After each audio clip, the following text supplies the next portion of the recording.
Surawisesa Jaya Perkosa. Surawisesa Jaya Perkosa. Surawisesa Jaya Perkosa.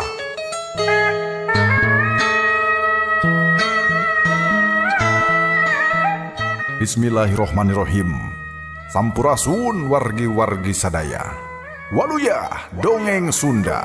Waluya dongeng Sunda.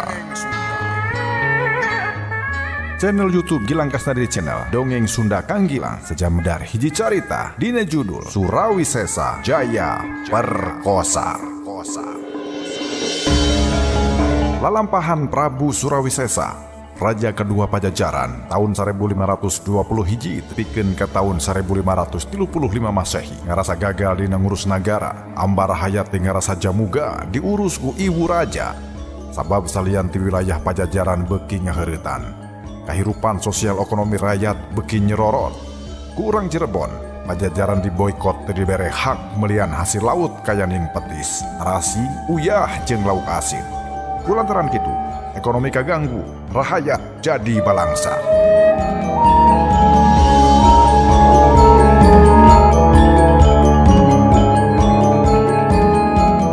Tong hilap subscribe, like, jempolna sareng disuhunkeun bantosanana kangge ngabagikeun di medsos kasugri sadayana, sareng diantos silaturahmina di kolom komentar. Kasugri pamiarsa, mitra kaum dangu anu mulia, urang sami-sami pedar hiji carita dongeng Sunda karya Aan Merdeka Permana dina judul Surawisesa Jaya Perkosa, dina episode Tahta Lain Ger Raja.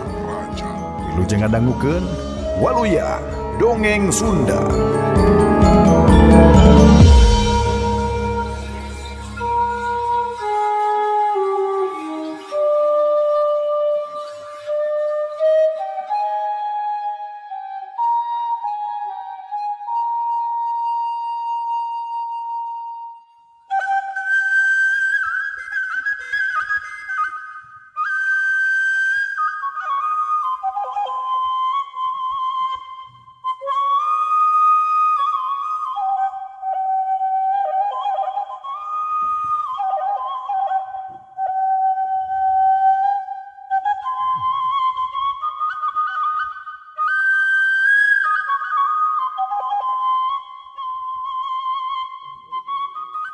Kula Surawisesa manten ti payuna kaunggul, ayeuna Jaya Perkosa, arta imada, arta tayu, simpen di dieu kebumen karatona, simpen di dieu kebumen karatona Pajajaran, singkur netela deui kaunggul pangun pribados. Jeung para jalma nu saestuna teu wantun yakin kadiri kaula Jaya Perkosa, lengkah tegumaya ulung leungeun sajajar, hartina geus rea nu lempang ka hareup, teu kusruk lupa kanu silih nungtun, sing patali patula sangredkeun deui diunggul jalma Sunda nu ngaraos, inyakeun deui indung suku nu ngawadah ku kanyaah, nu ngawarah ku kahideuk, sang asih dina pilakon waya, jeung harti alam saantero ikula ka anjeun kama balama Jaya Perkosa. Sampurasun.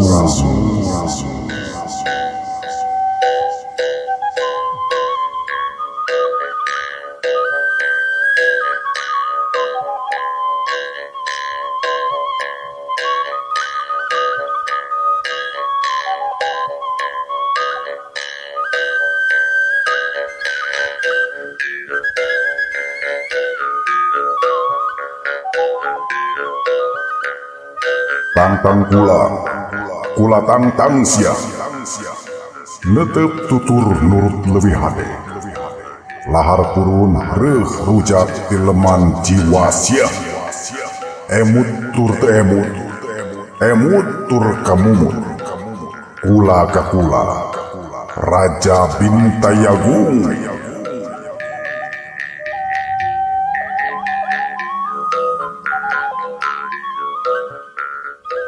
Mengkermayun mentang mentu menterang.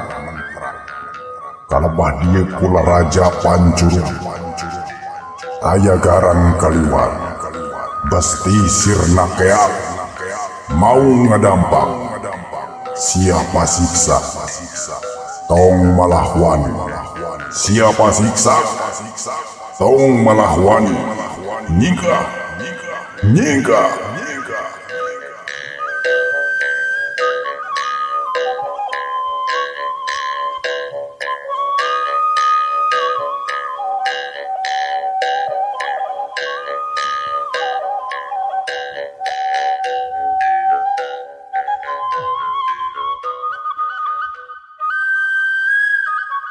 Kasugri pamirsa mitra kaum dangguan mulia, mitra katresna dongeng Sunda Kang Gilang nu kapidangkeun di channel YouTube Gilang Kasnadi Channel.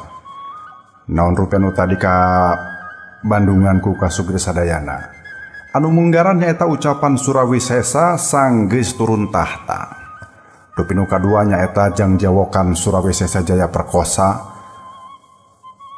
Anu kadua mah eta teh kadigjayan Kasugri. Rupi nu pamungkas masih jangan jawakan Surawisesa Jaya Perkosa pikeun patalukan musuh. Kasugri pamirsa mitra kaum dangguan mulia, lamun nyusun cerita roman anu make kasang tukang sajarah, pangarang arang gugon kana catatan sajarah resmi.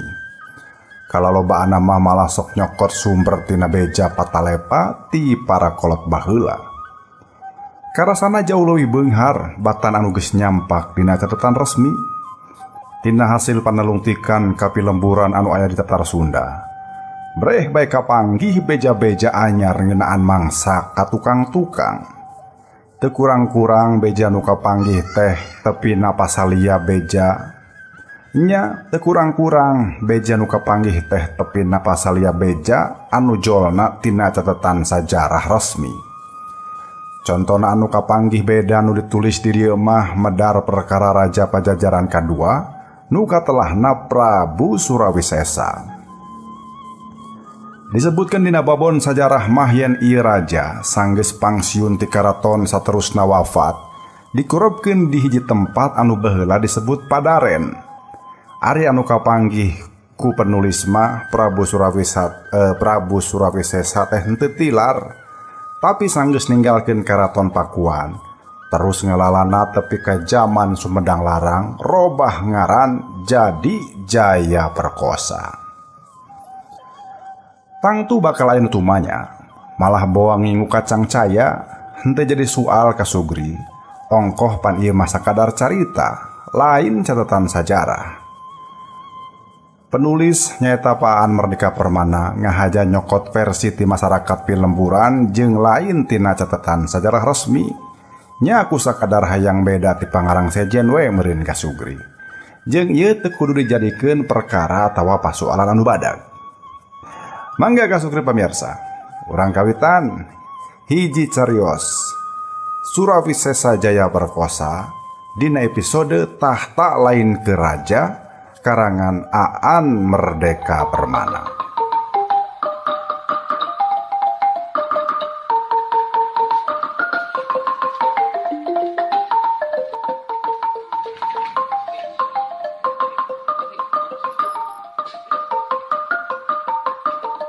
Kasugri pamirsa mitra kaum dangguan mulia, katresna dongeng Sunda Kang Gilang muka pidangkeun di channel YouTube Gilang Kasnadi Channel. Kaceturkeun Prabu Surawisesa alias Guru Gantangan keur ngayakeun lalampahan kapilemburan nu aya di sabudeureun wewengkon Jawi kita atawa benteng luar karaton Pajajaran.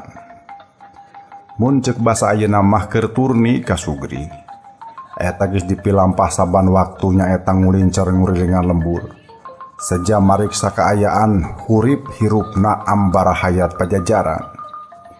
Keur mah deui harita bareng nincak dina acara tradisi anu katelahna poe Serenparan.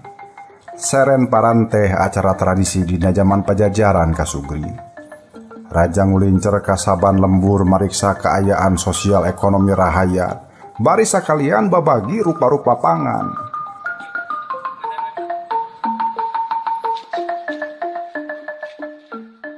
Numatak harita lianti alitan kuda oge aya alitan dongdang dieusi ku rupa-rupa bubutuh hirup sapopoe. Harita teh tahun 1524 Masehi kejadianana. 2 tahun sanggeusna Kanjeng Prabu Surawisesa gaduh permaisuri. Kulambung ambar hayat rungsing ku pangupa jiwa. Cuma aing sosontrol hayang jadi raja. Bari meruhkeun jeung nyigeung malah ngusir-ngusir saengan. Saupama dina darna jadi narpati, aing teu bisa ngajamugakeun rakyat. Saur Kanjeng Prabu dina kuda nu nyongklang anca mapai-mapai jalan nu di balai. Duh, eta kasauran ratu baheula mah kitu kasugurinya. Majar cenah percuma aing sosontrol hayang jadi raja. Bari meruhkeun jeung nyigeung malah ngusir-ngusir saengan. Lamun geus derna jadi raja, jadi pamimpin, nah teu bisa ngajamugakeun rakyat. Tadi tu nama komo cenah make jeung naon ngebobodo rahayat, ngamangpaatkeun rahayat, para runteuing. Ulah kejadian zaman cubarinya kasugri. Zaman baheula ge kitu tah, eueuh. Komo ayeuna meureun. Aduh. Resep ya dongeng teh ya. Mangga urang teraskeun kasugri. Di satu kangeunana sang permaisuri dan Miai Darmaksa nya di satu kangeunana sang permaisuri dan Miai Darmaksa nu harita yuswana teh nembe 25 tahunan kasugri. Harita anjeunna oge ngiring turni calik dina jampana kancana anu ditanggung ku Ponggawa opat. Bubuhan keur oleng panganten keneh atuh sang permaisuri teh kaditu kadieu teu weleh ngiring. Kacai jadi saleuwi kadarat jadi salogak teh lain ukur dina babasan. Ki Pati Suradipati anu leumpang gigireun kuda Kanjeng Prabu unggut-unggutan. Basa Prabu Surawisesa cumarita kitu teh.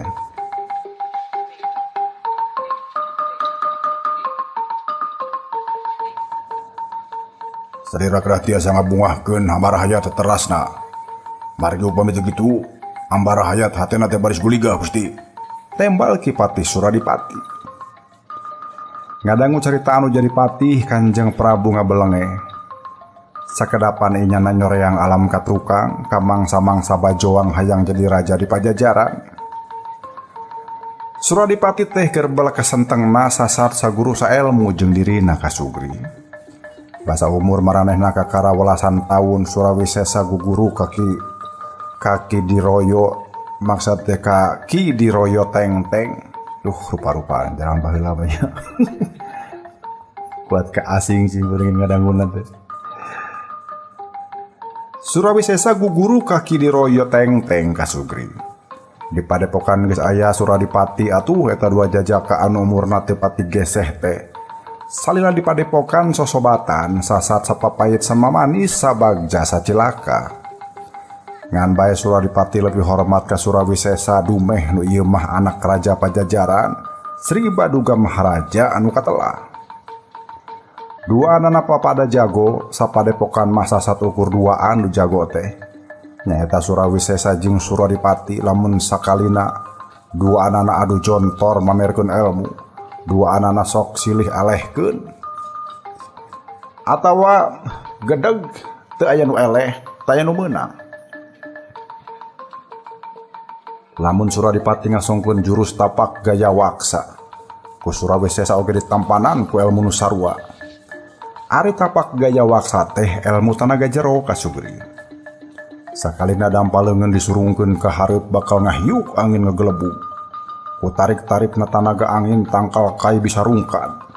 Nu matak lamun duanana geus latihan ijen dahan kai teh rarungkat cadas oge marugulan.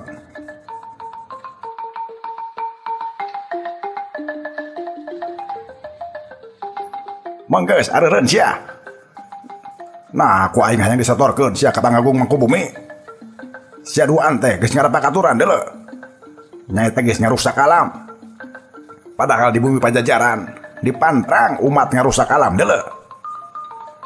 Maha Guru diroyo teng-teng luncat ke tengah pakalangan sejang ngeureunkeun anu keur adu jontor. Belengeh Kanjeng Prabu Surawisesa teh ngabelengeh sorangan mun emut kana kajadian lawas teh.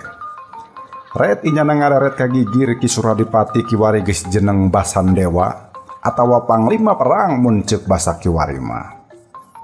Di hari tanya eta ti mangsa inyana jeneng Raja Suradipati keukeuh marengan kalawan Satya Satuhu. Suradipati teh lalaki langit lalanang jagat, boga kasatiaan anu pilih tanding. Hese neangan gantina are lain Surawisesa mah. Suradipati oge boga rasa satya anu beda ti batur ka Surawisesa teh. Lumatak basa Surawisesa dibenung jadi raja kedua di Pajajaran. Nyaeta tahun 1482 tapikeun ka tahun 1421 Masehi. Kalawan teu ngagunakeun tata nagara, Prabu Surawisesa teh nyeuhkeun para pati heubeul diganti ku Suradipati sabalad-balad.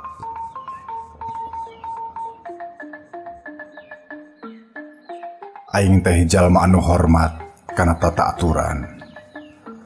Tapi mun tata matak ngeriweuhkeun keur neang tujuan hade, nyawayahna moal dipake. Saur Prabu Anom Surawisesa sawaktu nyeuhkeun para patih anu kungsi satya ka nagara dina jaman Sri Baduga Maharaja. Sarua bae aing ge butuh ku jalma pinter jeung anu satya ka aing. Para patih nu heubeul tangtu satyana ka raja nu heubeul.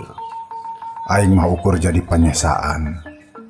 Nu matak mending sia bae nu jadi gagantina. Saur Prabu Anom Surawisesa ka Suradipati anu jadi sobatna. Suradipati sabenerna mah rada teu geunah hate ngangkat dirina jadi senapati teh ladang nyeuhkeun pangagung sejen. Kumaha tuh Ki Anggara sareng Ki Walung Ungu pangitan kasiegeung manahna Gusti, ceuk Suradipati harita. Ngurus nagara mah ulah teuing mikiranan hate hiji dua jalma.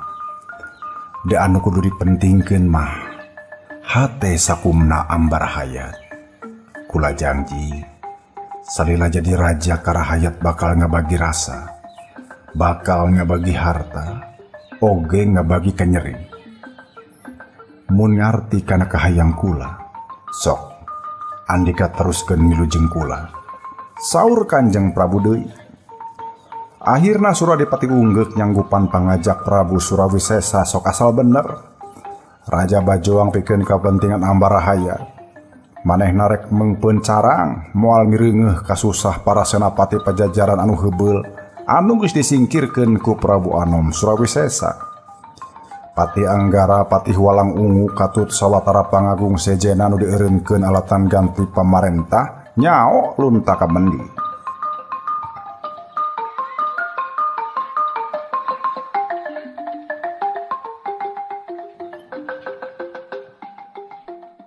Rombongan leutik anu keur ngontrol lembur teh anjog ka hiji tempat ka Sugri.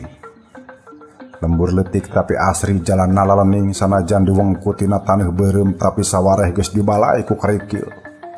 Upama hujan moal teuing matak ti seuleuleuh kuda. Paimahan basajan imah panggung hateup jure. Ngan di saban pipir pasti aya leuit, ari leuit teh saung jangkung keur wadah pare ka Sugri. Di sababaraha wilayah mah geus jarang manggihan urenya ka Sugri.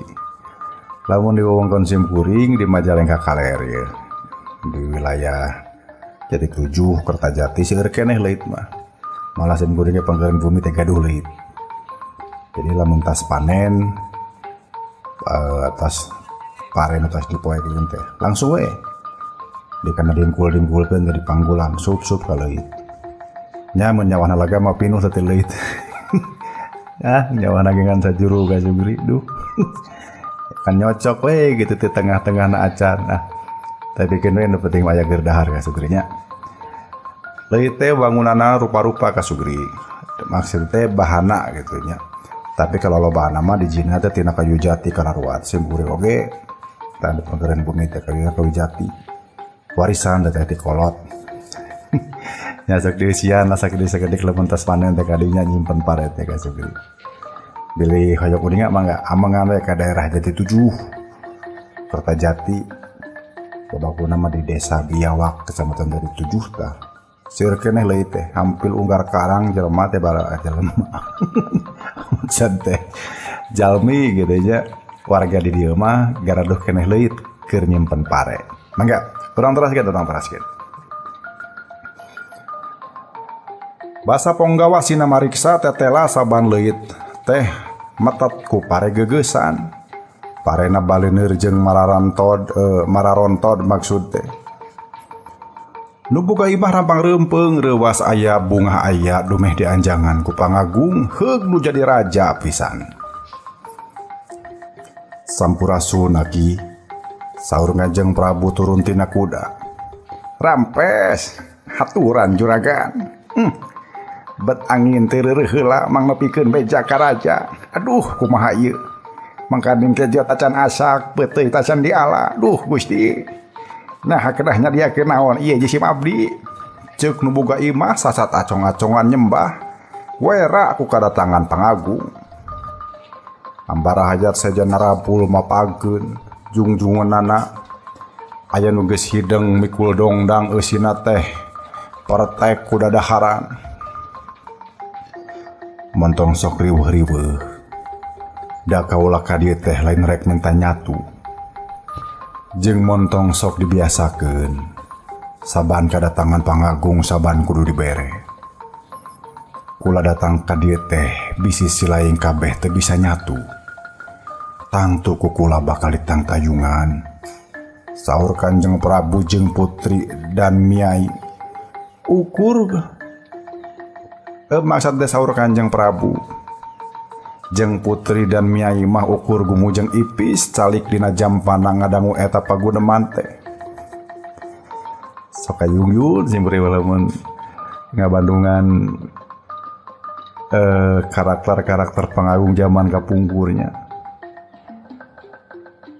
Teu ieu hayang disuguhan, teu ieu hayang diriweuh. Duh. Dari ayeuna mapan ngahaja jauh-jauh teh. Turun ke daerah teh sok aya pamenta. Tak ditarurutan ah. Mangga urang teraskeun.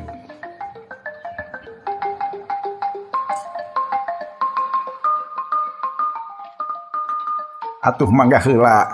Lalungcur heula ka dieu. Nini amparkeun samaksa heula. Aduh. Sajagikeun cai sakendi. Atuh sing eueup jeung lawuhna deui. Tuh. Ceuk nu boga imah.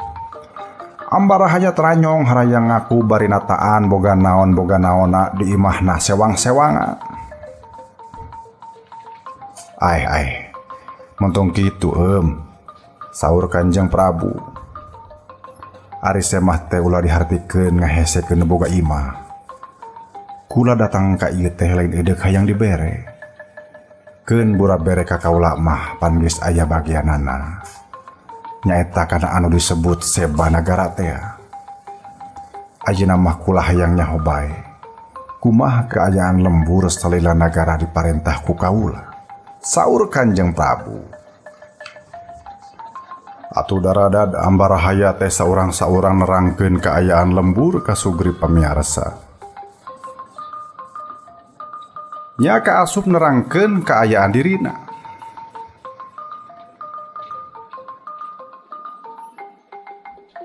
Jisim abdi muji syukur ka Yang Agung dumeh ganti raja ganti pamimpin henteu ngalaman robihna pangpajiwa. Ku anu lami senang ku anu anyar bungah nun. Itu mangga parios deui geugesan pare dileut. Sadayana tiasa nyekapan kanggo kawajiban Seba Nagara. Dina hajat badag kuera bakti engke tangtos bakal aya aleutan dongdang geugesan pare nun. Ceuk salah sahiji pahuma bari cedok nyembah. Ngadangu kitu Kanjeng Prabu Surawisesa gumujeng ipis. Atuh nuhun. Sakumna pahuma nu geus sanggup ngayagikeun pisebaeun. Tapi kade sing inget anu utama mah tatanen teh jangkasan kasinambungan hirup aranjeun. Lain sakadar jeung mayar Seba. Kaula embu ngadenge aya pahuma, aya pamayang, aya tukang usaha kana ingon-ingon hirupna lah eli sabab penghasilanna beak dipake mayar seba. Kaula embu ngadenge aya ambara hayat balangsa dumeh satia mayar seba. Kirana naon nagara beunghar air hayatna balangsak mah, saur Kanjeng Prabu deui. Mangga ger arimutan ka Sugri mah.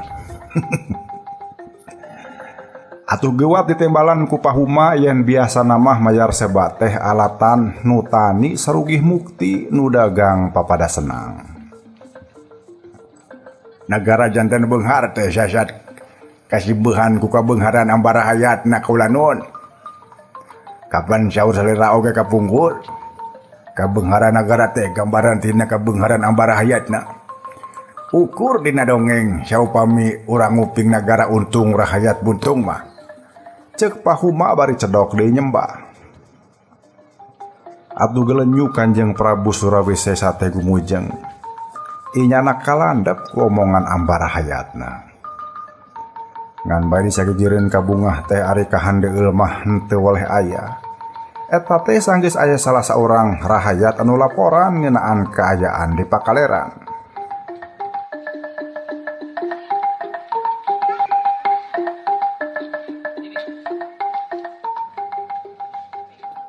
Si mabit teh gaduh duluran anu mangkok di Cileungsi, sumuhun.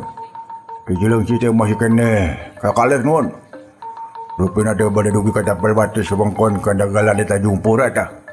Ceuk nu nyarita. Heueuh. Aya naon kitu? Kanjeng Prabu rada keru ngadanguna. Atuh darada rahayat teh nerangkeun yen cenah di Pakaleran mah kabungah teh teu sampurna jiga di dieu. Pun duduluran di mabit teh dumangkok di dinya. Anda jebatkeun yen hirup teh nuju susah kula nun. Eueuh. Nah susah kunaon? Sumuhun. Jadi tu mah teu aya katuangan anu merenah. Pantes bae. Da di Pakaleran mah patempatanna teh ukur diisian ku sampalan jeung ranca. Urang can bisa melak pare di ranca. Pangupa jiwa orang Pakaleran mah kapan ukur ngamayang jeung ngalintar ukur hirup tina lalaukan. Saur Kanjeng Prabu. Dados bisa Gusti Prabu. Namung sanes alus anu eta anu didugikeun ku pun duduluran jisim kaula teh. Ceuk rahayat anu laporan. Kenapa kana naon atuh kisila? Hah? Giliran Pati Suradipati nu tumaros. Perkawis kabengalan urang Cirebon Gusti. Ceuk rahayat bari cedok nyembah. Nguping eta caritaan rarai Kanjeng Prabu robah semu geuneuh. Ngapanana oge semu ngahegak ditahan. Memang Gusti Bareta wong Cirebon teh gawena nyisiku di urang. Da baheula ge mun teu kahalangan ku ama Prabu mah. Aing geus ngobrot ka Pakaleran. Nah naon deui nu dipilampah ku maranehna teh? Aparan cenah geus papada janji moal deuk silih obrot. Saur Kanjeng Prabu keheul. Ki Pati Suradipati mah ukur neuteub seukeut. Leres, henteu ari ngobrot bari metakeun ijen mah. Taya rakyat Pakaleran anu dipateuhan sumawana digunasi ka nyawana. Namung ari disangsara mah nya kaalaman Gusti. Kumaha carana nyangsarakeun rahayat urang teh? Kanjeng Prabu penasaran beuki nalengteng. Urang Cirebon teh teu masihan kasejahteraan dah. Maranehna narah pagulingan uyah sareng tanasi. Atanapi petis jeung urang Pajajaran. Hartosna di Pakaleran mah barang-barang sarupa kitu teh susah kacida tuh. Kesehatan urang Pakaleran kaganggu margi saban papasakan tarang nganggo nu asin-asin. Kajabi ambar hayat nu berat beunghar we anu mampu. Da maranehna mah bisa ngolo-ngolo ku jalan nambihan ajen panggulingan barang. Namun tangtos we barang di urang teh janten mirah kacida. Sawang sulang barang di maranehna mah mahal kacida Gusti. Ceuk laporan ambara hayat. Mungguh matak haranag ka anu ngabandungan. Angot ka kupingna ku Prabu Surawisesa anu sasat geuleuh keumeuh ka urang Cirebon. Katawis nafsu nangan henteu we bari kekerot mah. Sanggeus ngahulang sajongjongan Kanjeng Prabu teh ngaleret ka Kipati. Inyana tumaros kumaha sasadiaan uyah jeung tarasi di Pajajaran dina danget ieu. Kipati Suradipati nyebutkeun yen ari dipusir dayeuh mah can karasa pangaruhna sabab sasadiaan tarasi jeung uyah teh kawilang cukup. Tapi duka sapami di Pakaleran pagulingan uyah sareng tarasi tos dikirangan. Panginten awal akhir mah bakal karaos pangaruhna Gusti. Tembal Kipati Suradipati.